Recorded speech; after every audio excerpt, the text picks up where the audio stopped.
Hey everyone, I hope you all are doing good and having a wonderful day. So this video is actually a very special video for me because of two main reasons. The first one is that by uploading this video, we have completed over 100 video on our channel, which is on Be Practical Tech, right? So thank you so much guys for supporting us, and I hope that you'll keep loving the content that we are giving, and we'll always try our best to give as many information content related to cybersecurity as possible on this particular channel. And the second reason is that this video we are going to touch a new type of penetration testing, which is Android pen testing, right? So this is the very first beginning of how we'll do Android pen testing. I have created a video before in which I've shown you that how we can find sensitive information from the Android application, but we never touched it, right? We have never, look for vulnerabilities in the manual way like we used to do in the web applications, right? So this will be the first video for it. So before going to this video, if you haven't checked out my previous video in which I've shown you that how we can look for race condition vulnerabilities in modern web applications, so go ahead and check it out. The link is given in the description, as well as you can see it on the right side of the screen. And now with that being said, let's get started. So first thing first, let us try to understand what is the anatomy of Android applications. We all know that Android applications have something known as APK, which is the application package file, right? So in the package, it has some useful information for us. First thing, it is the activity, right? So activities are nothing, just like the web page we see in the web application that used to display the graphical user interface. So in Android, we have activities, right? So we'll see different activities like login activity, sign up activity, shopping activity, right? These are the activities in Android application. Then we have a dex file. So dex file is the converted version of the JavaScript or the Kotlin code, which is converted into a dex file, right? So it's actually very important because we'll be doing source code reviews. Particularly in this video, we are going to see that how we can do some to find hidden hard-coded credentials in applications. So we'll need the dex file, and we are going to convert the dex file back to the original code file, right? So that's why dex file is very important.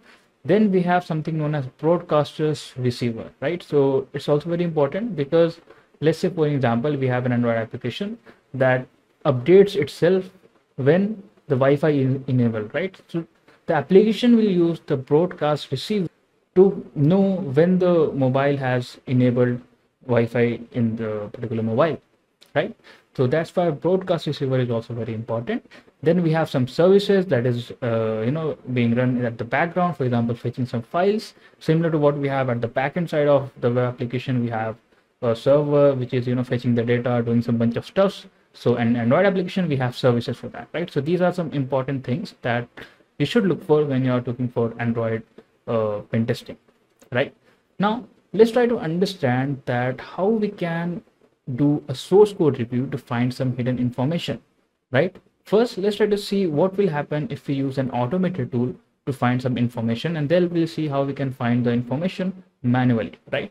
So for example, we all know that we can use APK leaks, right? So for example, let me just go to desktop, and here it is. So this is the file that we're going to look for vulnerabilities, right? So this is the file insecure shop.apk, right? Let's try to run APK leaks on it. APK leaks -f insecure app dot insecure shop.apk. Let's try to run this, and now let's wait for a second till it's complete, right? So this is a perfect way to show you that never rely on automation, because in this case you'll see that we won't be able to find anything on this particular application, and later on we're going to see that how doing manual source code review will be helpful for us, and how we'll be able to identify some hard-coded credentials on these applications. Let's try to wait.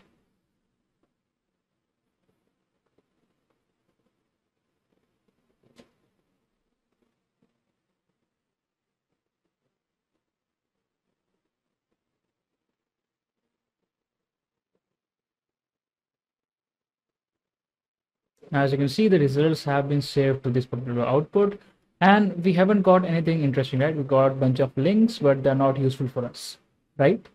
Now, let's try to see how we can do a manual source code review on this particular application. For that, we need to have installed two applications on our Kali Linux machine. The first tool is known as dex2jar, which converts the classes.dex file back to the original code. And the second tool is known as jd-gui, which we'll use to view the source file, right? Let's try to install both of them. So I'm just going to open a new tab. Let's try sudo apt update dex to jar to -y. Okay, sorry. So we're going to apt install. Yeah, as you can see, dex to jar is already the newest version, right? Now let's try to install another tool, which is jd-gui. And again, as you can see, in my case, it is already installed, right? So the file size is actually quite less. You'll able to see that the file size is only of maybe 3 to 4 MB, right? So once we have installed both of these tools, let's go back to the desktop. And now let's extract the code file, the source code file of this particular application. So let me just copy this, and we can type d2j dash dex to jar. Then we are going to paste this, right?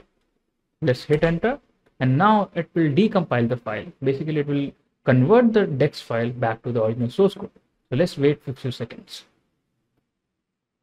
Now, as you can see, the process has been completed right over here, and we'll get a new file, which is a jar file, right? So the jar file has been there for us, and now we can view this file by using gd-gui insecure shop dash dex to jar.jar. So we need to view this file. Let's hit enter.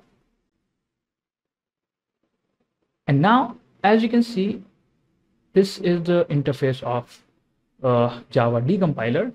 And let's see what we have here, right? So from here, you can see we have this Kotlin folder right over here, which means that the application has been written in Kotlin language, right? So let's go to com, and let's go to the insecure shop, right, over here.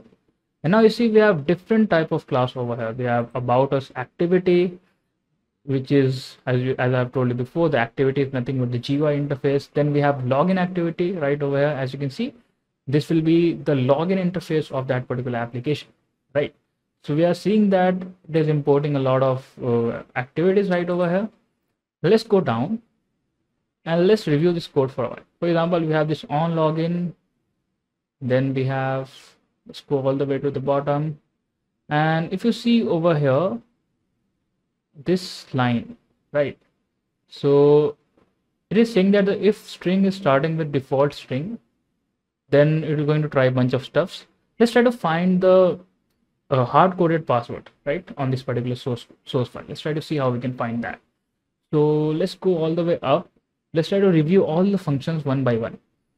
So we have find cache UI ID, we have activity login. So we have on create, we have on login, right? We have username and password. Let's try to see over here what it is doing basically. So it's doing nothing, it is just getting the password, I guess. Yeah, and check over here, we have this line, right?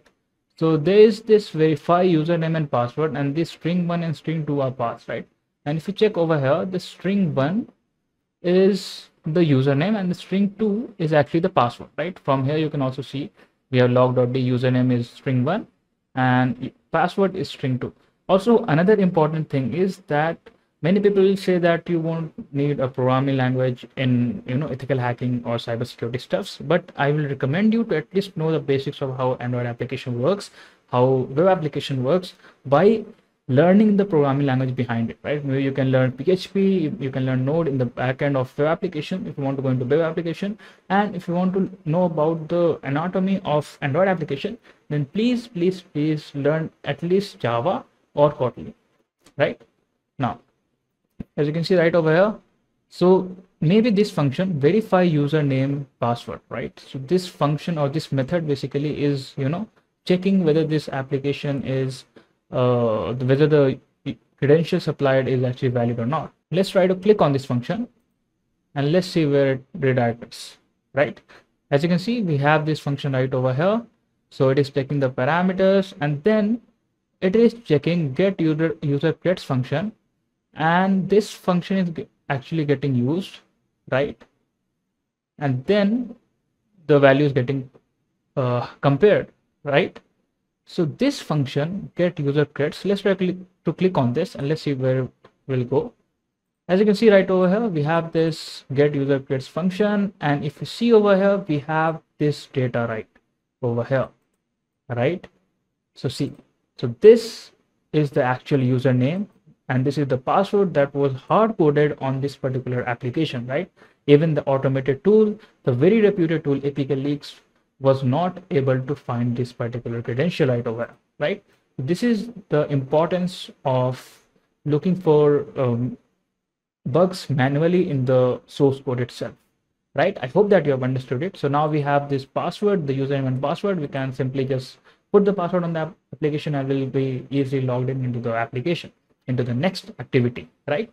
So this is how you can decompile the application, convert the application back to a jar file. Then you can look for vulnerabilities in them. Now, if you want to look for vulnerabilities, if you want to do source code review, then you should at least know how the programming language works, right? Even if you know Java, you'll be able to understand how Kotlin works, right? So this is basically a hash map, which is similar to a dictionary in Python, you can say, right? So this is the data that is getting pushed, right? And now, yeah, that's pretty much it. This is how you can look for vulnerabilities.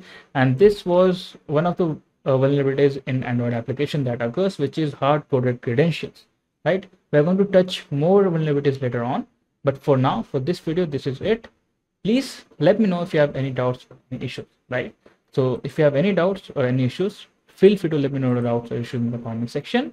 Also, do join our Telegram channel if you want to stay updated with the latest trends and technologies going under cybersecurity as well as web development. And if you like the way I teach, then I'm currently running 2 courses. The first one is Hacking Windows with Python, where you're going to learn that how hackers create their own custom malwares that can be used to hack any Windows machine till now that can bypass antivirus, execute system commands, and do a bunch of cool stuff like accessing webcams and all.